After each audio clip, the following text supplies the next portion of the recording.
Hey friends, Kevin Duragi. Welcome to the Kevin Duragi Show. This is episode 45. Glad to have you guys with us.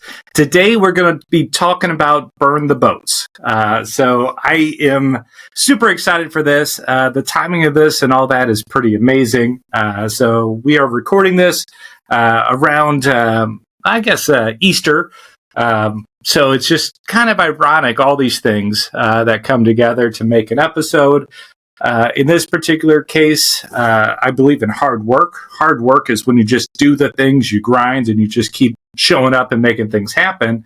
There's another thing called inspiration, where you're just given a thought and things go a certain way. So I've done a talk like this before. So this is about burn the boats. I'm going to use the example about Alexander the Great. Basically, it's not to give it away, but I mean, it's talking about full commitment, right? Full speed ahead. There's no plan B. We're going this way, and this is what's going to happen. But through a series of events, this episode took a different turn than what was originally anticipated. So, guys, let's jump into it, and hopefully you get as much inspiration, encouragement out of this as I did. So, here we go. So, we just talked about Greek silver, right? We're talking about the Battle of Salamis, kicking the Persians out of Greece. Now we're going to fast forward a whole bunch of time, right? So now we're in 334 BC. Okay, so a long time after that time has happened, the Greeks have built up. The Athens and the Spartas has had a bunch of fights, right? Internal rivalries have been happening for many years. And now Macedonia, so like think of the north side of Greece, the Macedonians under Philip, start really investing in their army and new technologies, and then they start taking over. Philip is assassinated, believed by the Persians. His son Alexander takes over, unites Greece and goes after Persia. So when we're talking about Salamis and Thermopylae, this is when Persia was so huge, trying to take over the backwater of Greece. Now, Greece is kind of united under the Macedonians and are starting to come back and bring the fight to them. So we're going to be talking about Alexander the Great and about Darius III. So those are the two groups that are about to go into conflict here. So what happens, so Alexander comes up, leaves Greece, goes up.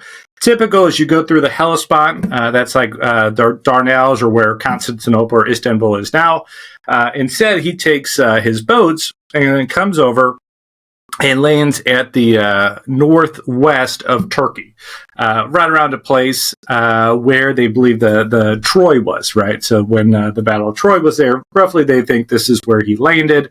And he was basically coming down through there. This time, the Persians have a massive navy, right? So they're really large. Alexander's fleet is really small, and he doesn't want the Persians to capture it. He doesn't want them to be able to use it. And he also doesn't want his, have to leave troops behind because he's landed with a finite amount of people, and they're going to bring the war to the Persians. They're going to be living off the land, fighting hard, moving fast, and they don't want the baggage train and all this other stuff to happen. Part of the strategy is to land, basically take out the fleet by taking out all the ports on the land, so the fleet of the Persians become ineffective. I'm telling you a lot of background information. The way that this really happens is they land, and his men are like, all right, what should we do with the boats? And Alexander's like, burn them. Burn the boats. Which, again, is kind of nuts, especially if you're probably that general that got the order to burn them. He's like, what are you talking about? Like, we could use these things. But they burn them, and that's kind of the commitment of, guys, there's no plan B. We're taking over the Persians, and this is what's going to happen. His trooper's like, hey, how are we going to get back? And he's like, hey, when we beat the Persians, we'll take their ships and go back home. Until then, full speed ahead. That was also his way. So it's kind of funny listening to some of the commentators talk about this. And this is my nerdy historian voice. They're like, this is a making of a decisive, irreversible commitment. But basically this is, they're basically saying full speed ahead. They land, they have a battle. It's over at Granicus. So this is like their first little battle. And Alexander the Great is just so bold and decisive with his actions, just like burning the boats, that it's that boldness that beats the Persians back. A couple rounds later, he's going to be fighting Darius III himself, but that's on the other side of Turkey. So he has all of this other stuff to kind of beat, and he just does it phenomenally, right? So the first battle there is Granicus, which is around the battle site of Troy, way back when. So this tactic isn't just used for Alexander the Great, although he's like the OG, original guy using this tactic. Cortés did this in 1519 when he was basically coming over and taking out the Aztecs. And I believe there's another podcast show talking about that one, burn the boats, etc. Fantastic, except I don't really care for Cortés. Talking about lopside of east versus west, basically this is the old world coming over and knocking on the new world's door. They did not do it with any good tactics. Basically, it was brute force and just kind of some extreme measures. If you want to know more about that, they did a great show.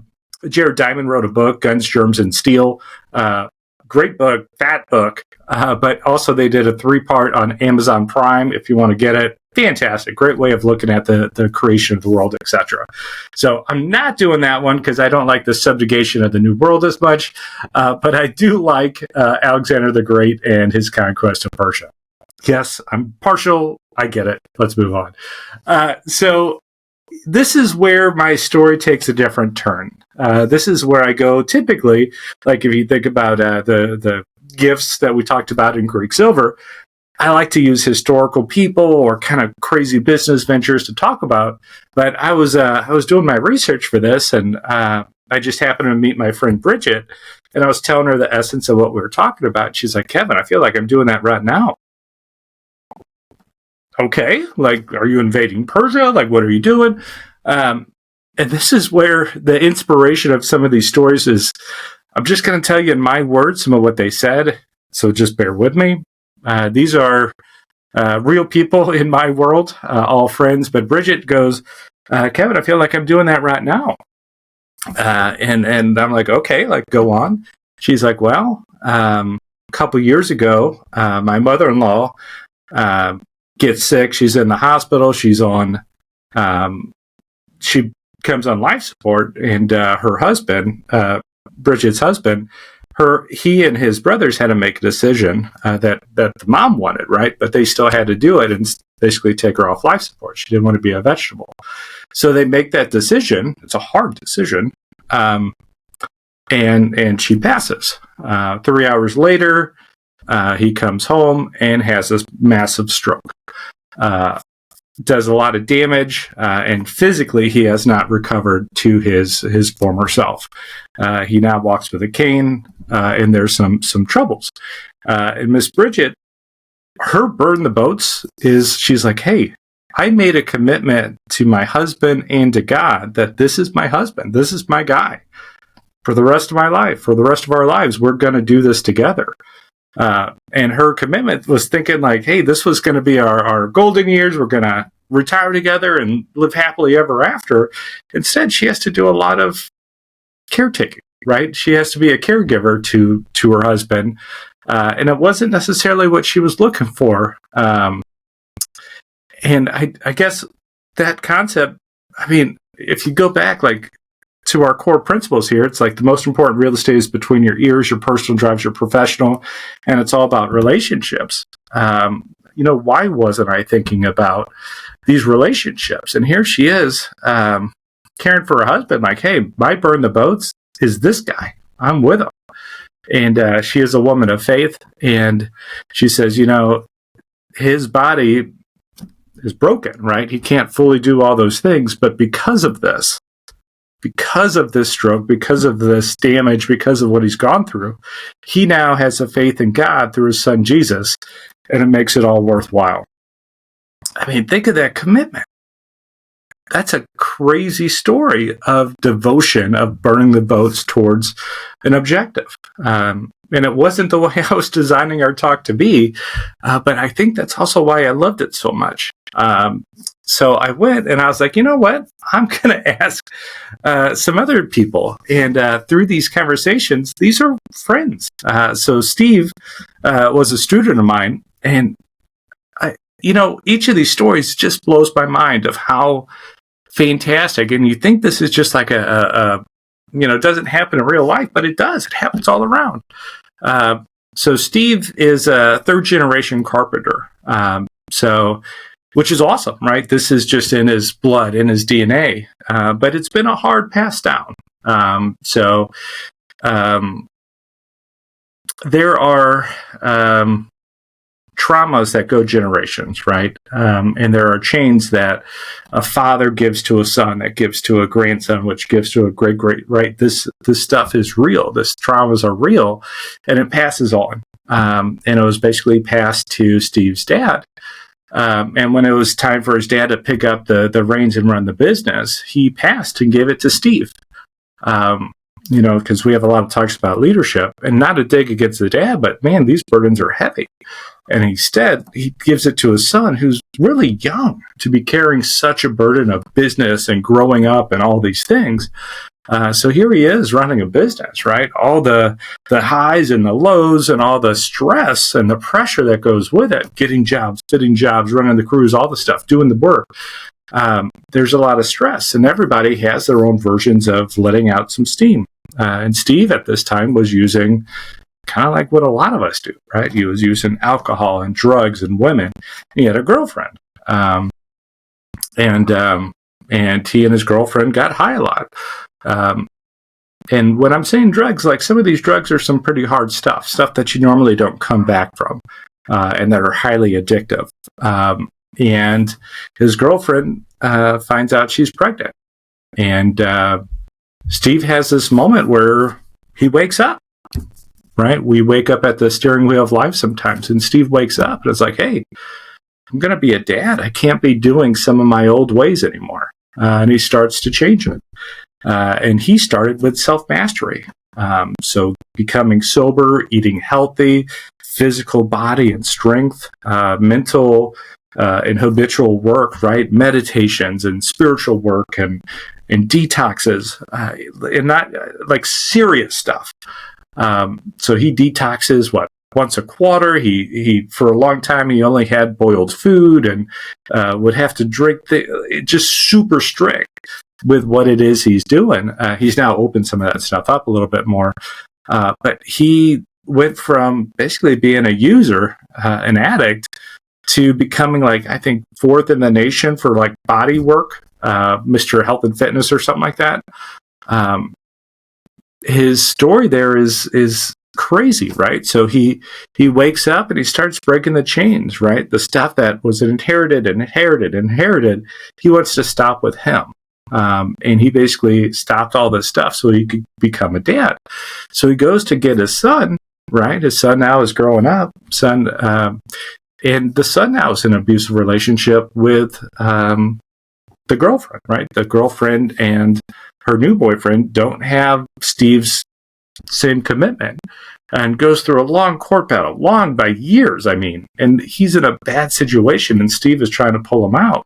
But the courts and the lawyers are all hard on Steve. They don't see his whole transformation until finally, I mean, years later, he's able to get his son out. And is now the dad and the business owner. Steve is now a coach. Now he's doing construction again, but it's on his terms. He's able to give back with all this wisdom and knowledge that he has to people who need it. He is a huge inspiration to so many people, and the dude is just a rock star. And that's just an amazing burn the boat story, that he had that much commitment to himself and for his child, that he was able to break the frickin' chains of trauma and drugs and alcohol. Like, that is some serious work. So if that's not good enough, let me tell you another one. So I'm driving, I'm talking to a friend, and not all this stuff is houses and real estate. And this is what I think is so neat, is our story is much larger than whatever box we try to put it in, you know? My buddy Mike runs a software company. And we're talking years back, and he wanted me to fact check this. So I'm going to use 75%. It was anywhere from 74 to 80%, but I'll use 75. So fact check of his business, right? Of his software business was to one client. Typically, that's fantastic, right? It's great. You could serve that person. You could do all this, but his team just kind of was struggling. So he does this thing. In my coaching, we do a friendship audit, right? So you look at your phone, right? And the concept is look at your 10 or 25 or 50 people. When the phone rings and you see their name, does it make you feel good? Does it give you a okay, like a mid? Or are they somebody that is a downer, right? So it's called the friendship audit. But he has this idea that something's not right. You know, people are kind of breaking some boundaries. So he does this audit with his people, and his people come out like, hey, this main client, this big client of ours isn't a great client. Yes, they're a large part of our business, but they are abusing the relationship. They're calling the people directly after hours, on the weekends, before hours. Like, they're just not respective of the boundaries. And Mike is like, hey, stop it. You know, like, this is how we work. This is how we do business. If you can't do this, I'm going to have to fire you. The other companies kept doing it. Didn't respect the boundaries, so he fires them. Think about the character and the like burn the boats moment that was that like, hey, this guy is 3/4 of our business, right? 3/4 of our business. We have all these mouths to feed. We have this large company. But this guy is such a jerk, right? This company isn't, watching our boundaries that I can't keep you here. And he fires his largest client. And he was telling me, like, there's a period of time that they're bootstrapping, right? They're paying everybody's salary. They're taking care of things. But because of that period, that leadership and that trust that the people have in their leader, right, Mike, just builds and grows. They're able to become more adaptive. They found a new technology, a new process that they liked. They got into it, and they actually became really, really big and really, really good at this. So much so that years later that they sold the business. They did really well. And then Mike ends up becoming part of the largest international software company in the world. He did his 2 years of service there, and now he moved on to other adventures, right? But this dude went from one client that was 3/4 of his business, making a burn the boats decision. My team is better than working with you. But because of that, he built this culture, and they were able to get new technologies and softwares and a different edge.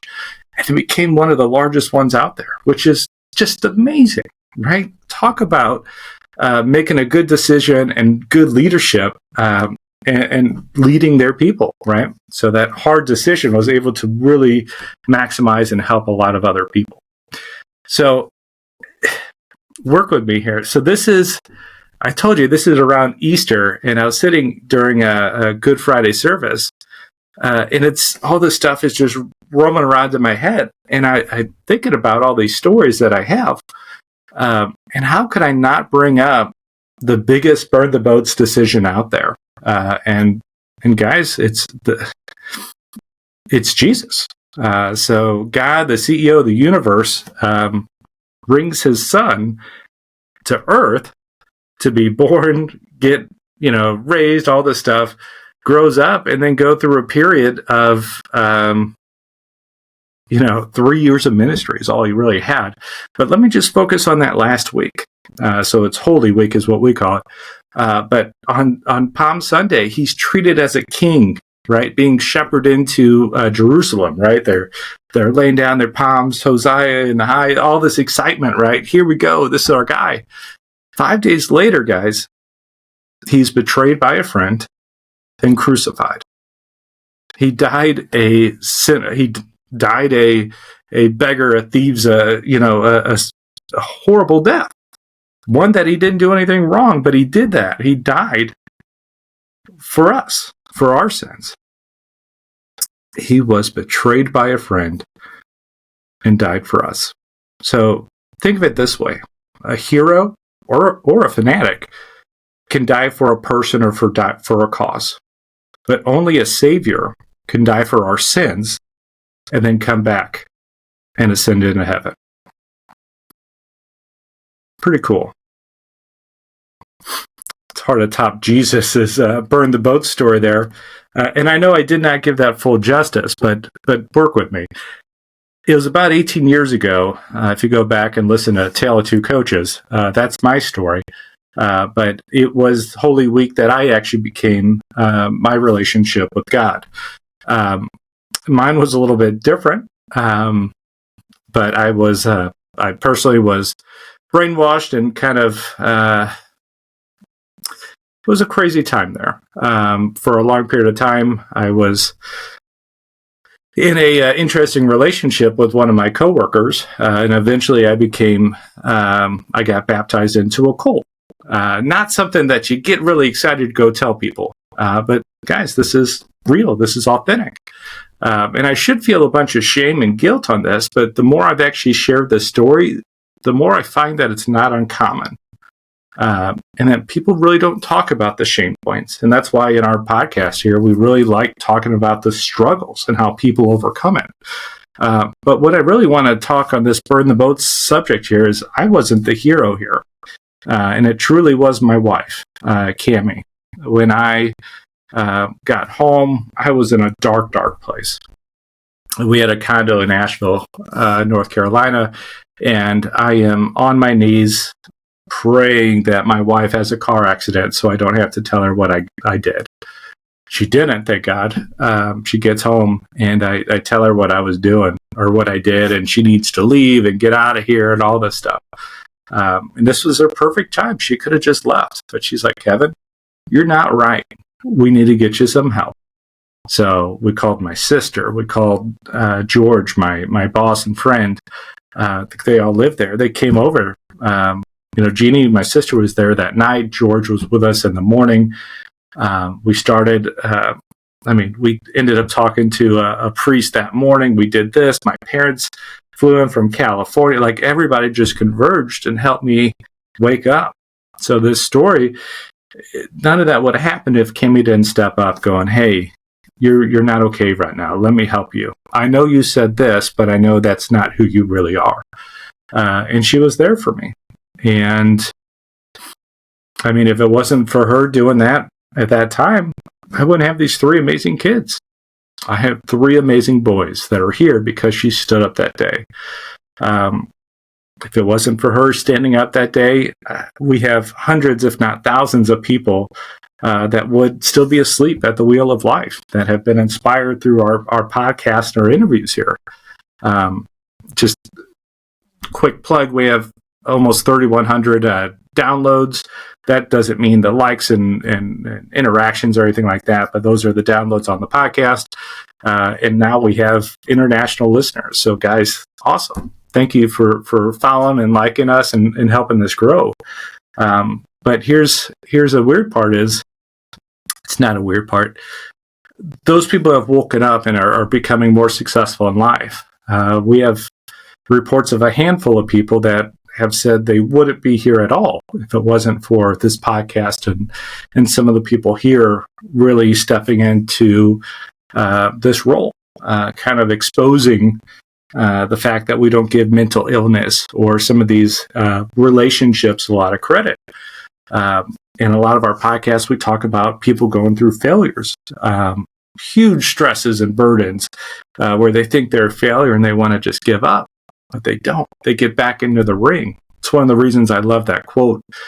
Teddy Roosevelt, the man in the arena, right? We don't want to be the critics. We want to be the ones in the arena who actually strive for greatness. And we actually get it. This next one I'm going to tell you is a little hard for me. Because he isn't, but he's like my little brother. In fact, he was helping me put up Christmas lights one day, and I gave him one of my shirts. And one of the neighbors drove by, and they're all looking like kind of confused because there's 2 of us up on the roof. It's just kind of interesting when you look at this. This guy was following me around for maybe a year or so at some of the speaking events that I do, some of the RIAs or meetups that I do. He was coming and he was trying to pitch his software, trying to get some endorsements or whatever people do there. We started talking, and he starts talking about his transition from software world over into podcast world. He even goes up and builds this beautiful studio.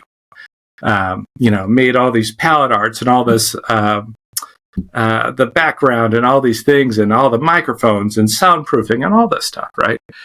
He did all this to create a wonderful podcast studio and world and persona. And then one day that studio went away. The place that he was renting stopped. He tried to sublease it from the other person, but they didn't want to do it. And he was really kind of distraught. Before that, there is a lot of stress and pressure on people. When you're transitioning, just like Mike right there, transitioning from one side to another, right? There's a tremendous amount of stress. He had his original stock owners who put in real money to get this thing up and running. And then when he turns and, when he shifts and pivots, that could all be good stuff. There is good things there. But sometimes there's people who want their money or they want, some results coming. And sometimes you're still developing and you're growing and you think of yourself as a failure. And our friend Jake from Doorward felt this shame and this pressure and thought about taking his own life. And if it wasn't for some of the team here, he could have been successful at that. But we were able to be first responders that brought in his brothers and his family to come in and kind of help them transition from bad thoughts to good thoughts, right? To know that failure is just part of the process. You either win or you learn. And that's what hopefully our podcast episodes are showing, right? In Jake's Burn the Boats process here, he went from a software company to a podcast studio. And now he's evolving it into he just bought a bus and is making a mobile podcast studio. So now as we have national and international listeners, he could go to different towns and kind of talk with different communities and help them tell their stories. So he is actually growing his method here of how he's able to reach people. So I don't do this a lot, but guys, that is a very sensitive thing I just talked about. And I have noticed that we don't do a great job of asking for help. And I don't do a great job of highlighting some of this too. But let me ask you this. If you want to help Jake on his mission with Doorward and kind of get this bus up, or you're thinking about starting a podcast yourself and you want to have kind of a good and ethical group to kind of get your message out in a great way and be a service to people. Big fans of the servant leadership, but how can he help you get your message out there and find your tribe, your people that could really help change the world? So guys, you can reach out to Jake directly at jake@doorward.com. Doorward, it's like door, like forward, but doorward.com. Or you can reach out to me directly at Daragi.com. If you know how to spell Daragi, you're halfway there. But reach out to us. I would love to be able to come up with some donations for Jake to get this bus up and running and to help him through this little transition that he's doing. Jake, we are super proud of you, man, and look forward to seeing the bus rolling. It's kind of funny how some of this stuff goes. And the shame that we put on ourselves, or the burdens that we put on ourselves. Just to touch a couple people that we've had the discussions on. Think of Jeff, think of Scott, think of Kyle, right? The burdens of going through a bankruptcy or losing some houses, or kind of that sense of, I messed up, right? It's gone. And then to build it back up. Hey, I figured out what I was doing wrong. Let's do it this way now. Think of Pip or Jason or Felix, right? Some of their struggles there is also some of the stuff that helped them reach out to those people again. I'm thinking Dave O here. His battle, right, was with sobriety, right, becoming sober, and now he's on the other side of that, super successful. He just actually released a book last week, The Investor Friendly Agent, and it became a Amazon bestseller. So congratulations, Dave O, on that. That is fantastic. Actually, another friend, Adam Draghi, we heard his story, his episode. And for him, it was actually focusing, right? He was doing all these meetings and kind of trying to be a part of some startups. And he's like, hey, what can I do to focus that brings me business, right? I'm going to stop doing all this other stuff and I'm just going to focus on the stuff that brings me success. He is laser focused. And now, I mean, he manages probably just under 1,000 doors, CRS Realty, property management. He's crushing it. He just did some great deals, sold off one of his packages, and he was just awarded the Icon Agent over at EXP. So, I mean, way to go, Adam. I mean, congratulations. Talk about burning the boats, finding that focus, and becoming successful. So, as I'm trying to wind up with all this, this isn't how I started thinking our story was going to go. I was thinking about talking more about Alexander and some of the pros and cons of his campaign. I was thinking about Cortés and highlighting different things or some other people. And then the more people, entrepreneurs that I talk to, I mean, this is just taking a much different route than I was expecting. I do think one of the things we forget to do sometimes is ask for help. So can I just give you a few highlights of what I think is going on here? One, I don't think that we give so much credit to this mental illness thing. Remember Caleb Davis? I mean, he highlighted this in his talk, but it's real. Mental illness is real. Self-doubt and self-sabotage are real. We need to talk about this stuff. We need to bring it to light and kind of focus on it. Our 3 core focuses on our podcast here is the most important real estate is between your ear, your personal drives your professional, and it's all about relationships. I feel like we're trying to answer what the world actually needs through these components. Failure is not the end. We either win or we learn. I've interviewed 40, 50 people, and we all have our struggles that we need to overcome. We also have our own ways that we deal with it, right? Sex, drugs, rock and roll, whatever it is, we insert different ways of trying to fill that hole. Everybody that I just mentioned on this show, these people, my friends, all have faith. All have faith in God. And, my journey was pretty profound in that way. We have that wheel of life, right? That balance wheel that we talk about. And when it gets low, any one of those categories, there's 12, any one of them, if it gets too low, it pops the wheel. It doesn't matter how good some of these other things are. If something breaks, it's all gone. Mine just happened to be in the spiritual world. Some people it's health. Some people it's money. Some people it's, whatever it is, relationships with their kids or their wife, divorce. Sometimes those are the things that pop.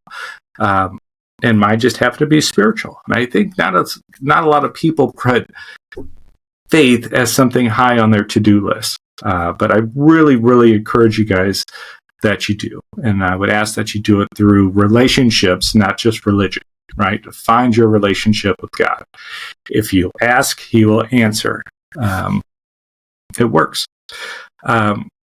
So I also want to tell you, I guess, here's my version of asking for help. I'm not really good at it. In preparation for this talk, my personal house has actually flooded twice. It's tough, for a guy who rehabs all these houses and quotes knows this stuff. When it happens to you once, okay, kind of annoying. When it happens again, I mean, talk about deflating the sails. But I have had friends, again, I don't ask for help much, but I have had friends who come over, even if I don't ask, they just show up to help. And I just want to say thank you.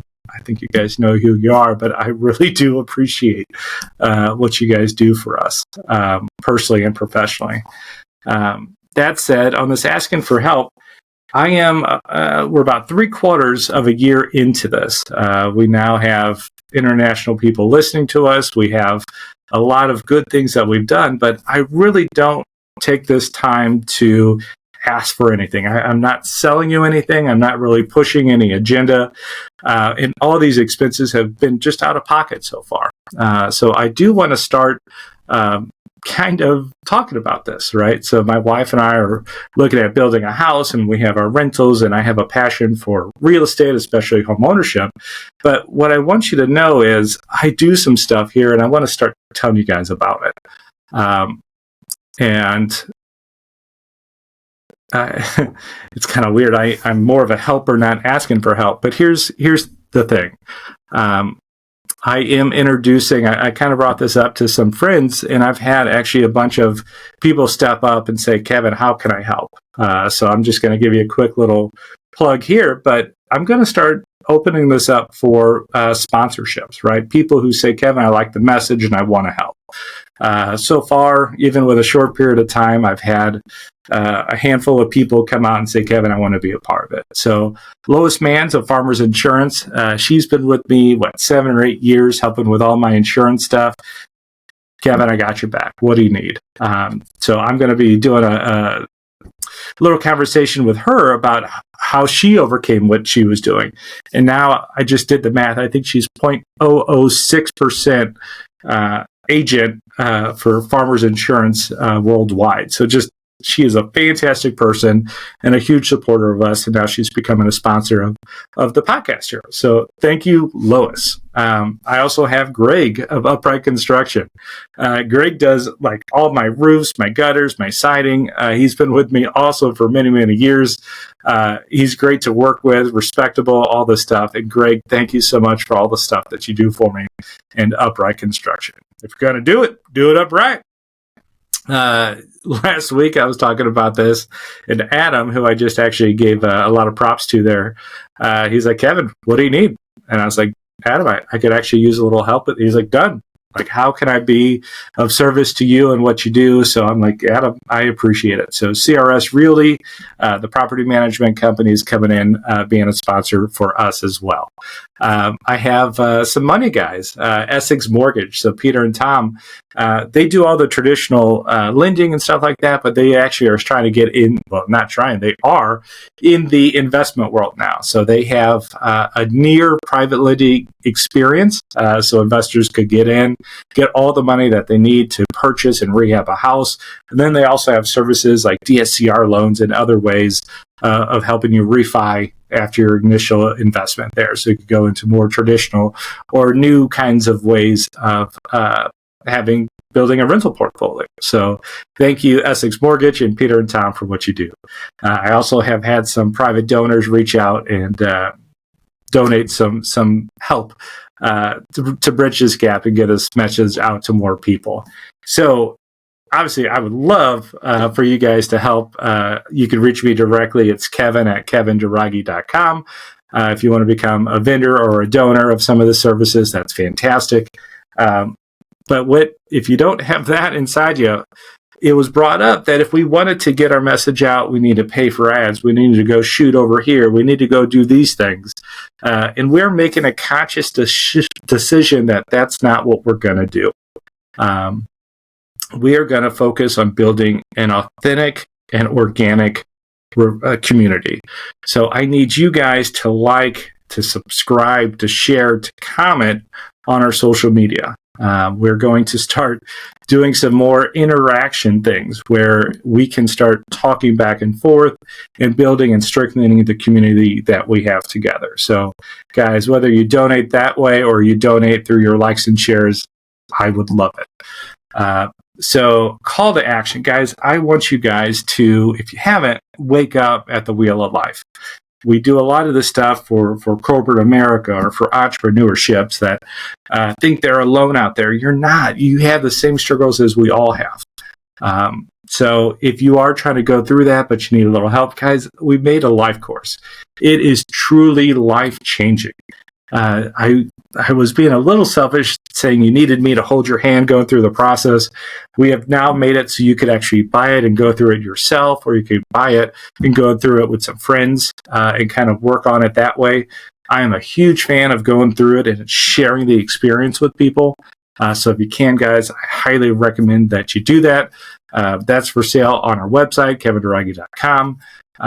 If you guys need to go through this in a group, guys, I'd love to be able to help you. You can either get that from the website or, again, email me directly, kevin@kevindaragi.com. I do C-level coaching. I do business coaching. I do life coaching. Like, this is the stuff that I find truly fantastic.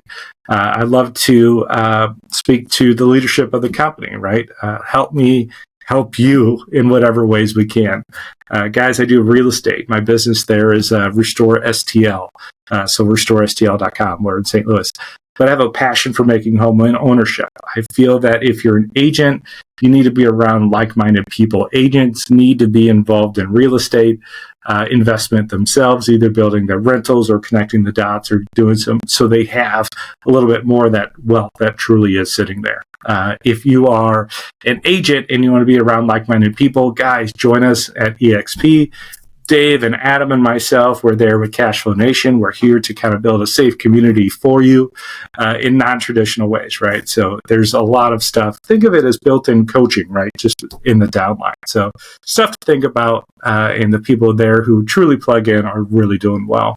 And last of all, if you guys need me, I love speaking at conferences. I love being on podcasts, or if you need a training, I want to be able to be there to help. I'm highly involved in some of the high schools.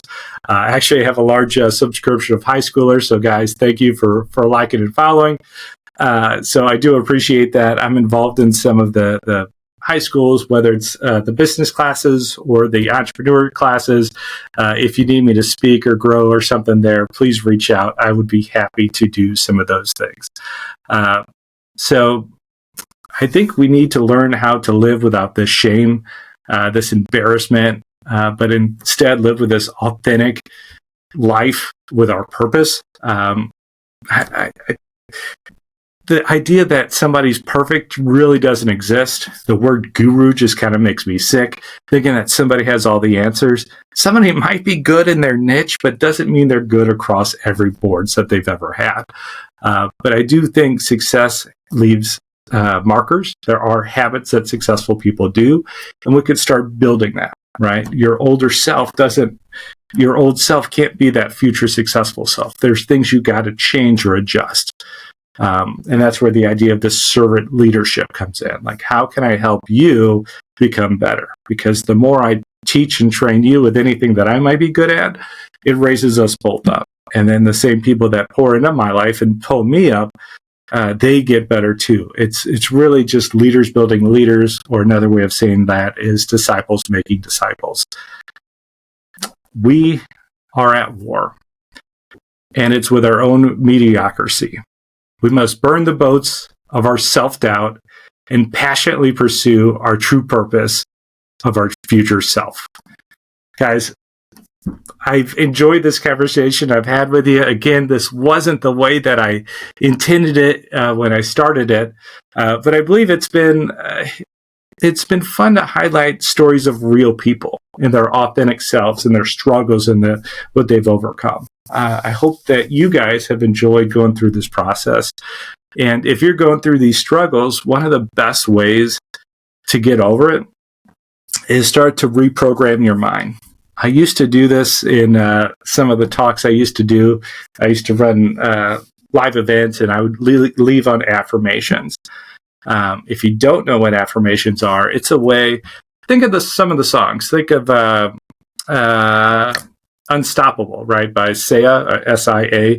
I'm unstoppable. You're seeing these things that they're affirmations, right? You're reprogramming your mind. Tony Robbins talks about affirmations, but it's basically telling your mind, telling the world what you're up to. And this is what's built out of I am statements, right? So you're talking about your future self. I am this. I am this. You're already encapsulating what it is. So I've never done this on a podcast. This is a little weird and a little silly for me. But guys, that's what we do here, right? We're authentic, and we're going to do this together. So I'm going to do some affirmations. You guys can play along if you want. But this is the stuff that helps us step into the next world. As I do this, I want you guys to kind of internalize. I want you guys to come up with your own affirmations. But more than that, I want you guys to become that future self. Set aside those doubts, those naysayer doubts, and start walking in your future self. If you want, guys, reach out. I do want this to be a community, whether it's in our socials, whether it's to my email, kevin@kevindaragi.com. I do want this to be a fantastic time for all of us. So, guys, I hope you have a great Easter. I hope all that stuff has been great. And now let's do some affirmations. All right, here we go. I am a leader. I make a difference. I add value. My words have power. I know God, and He loves me. I'm a leader. I raise people up, not tear them down. Today is my best day. I change lives. I live abundantly. I am a money magnet. I am alive and a force for good. I'm a leader. I make a difference. I add value. My words have power. I know God, and He loves me. I am a leader. I raise people up, not tear them down. Today is my best day. I change lives. I live abundantly. I am a money magnet. I am alive, and I am a force for good. Guys, I love you. See you next time. Hey, what's up, everybody? This is Jake from Doorward Studios. We're so happy you get to produce the Kevin Daragi Show, and I just want to give a shout out to Kevin. I love getting to give a voice to the good folks in the world of real estate, whether it's actually related to real estate or their passion project. It's such an honor. I want to give Kevin a shout out. You just heard his Burning the Boats episode, and he highlighted some awesome stories, and he included my own story in there. And I want to just make sure you guys understand, because much as we all love Kevin, he's not great at promoting himself. And one thing that was critical to help get me on the road to recovery was going through his life course. And it's really powerful in the tribe setting. And Kevin is just amazing in that setting. It's the one-on-one time, a part of that, going through that with the tribe. And it's also the way that he brings together good people in the tribe setting to go through that roadmap course. It's a process of transformation. And I really put it in the context of confidence, right? He talked about Alexander the Great having the confidence to burn the boats. And the whole roadmap is about getting that confidence. And so if you have a dream for your life, but you lack the confidence to somehow make that happen, I really just urge you to reach out to Kevin. He is such a good guy. He has a righteous soul, and he wants to serve God and serve humanity by serving God. And so if you can make the investment in yourself, I urge you, if you have that dream for yourself, for your life, for your loved ones, and you lack the confidence to make it happen, I urge you to reach out to Kevin and ask him about what that life roadmap course is like and how you can participate in it. And I can't say enough good things about Kevin. And as you already know, for those of you that have been following the show, and look for more great things here from the Kevin Daragi Show.